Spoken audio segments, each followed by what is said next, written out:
एक चुप सौ सुख। एक मछली मार कांटा डाले तालाब के किनारे बैठा था। काफी समय बाद भी कोई मछली कांटे में नहीं फंसी, ना ही कोई हलचल हुई। तो वह सोचने लगा, कहीं ऐसा तो नहीं कि मैंने कांटा गलत जगह डाला है, यहाँ कोई मछली ही ना हो। उसने तालाब में झांका तो देखा कि उसके कांटे के आसपास तो बहुत सी मछलियाँ थीं। उससे बहुत आश्चर्य हुआ कि इतनी मछलियाँ होने के बाद भी कोई मछली फंसी क्यों नहीं।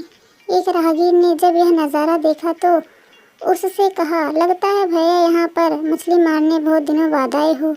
अब इस तालाब की मछलियाँ कांटे में नहीं फंसती। मछली मारने हैरत से पूछा, क्यों, ऐसा क्या है? यहाँ राहगीर बोला, पिछले दिनों तालाब के किनारे एक बहुत बड़े संत ठहरे थे। उन्होंने यहाँ मौन की महत्ता पर प्रवचन दिया था। उनकी वाणी में इतना तेज था कि जब वे प्रवचन देते तो सारी मछलियाँ भी बड़े ध्यान से सुनती।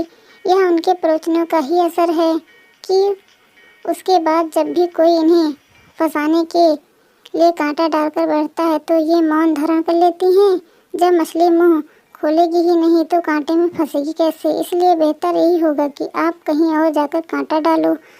परमात्मा ने हर इंसान को 2 आँख, 2 कान, 2 नासिका, हर इंद्रियां 2-2 प्रदान किया है, पर जिह्वा एक ही दी। क्या कारण रहा होगा? क्योंकि यह एक ही अनेकों भयंकर परिस्थितियां पैदा करने के लिए पर्याप्त है। संत ने कितनी सही बात कही है कि जब मुंह खोलोगे ही नहीं तो फंसोगे कैसे? अगर इंद्रियां पर संयम करना चाहते हैं तो इस जिह्वा पर नियंत्रण कर लेंगे, बाकी सब इंद्रियां स्वयं नियंत्रित रहेंगी। यह बात हमें भी अपने जीवन में उतार लेनी चाहिए। कई बार व्यक्ति के अनुचित या व्यर्थ बोल से काम बनते भी बिगड़ जाते हैं।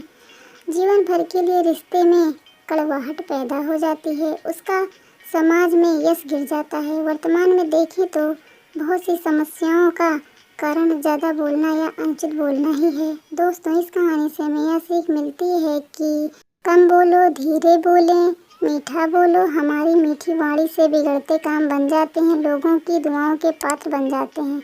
वाणी से हमारे व्यक्तित्व की पहचान होती है।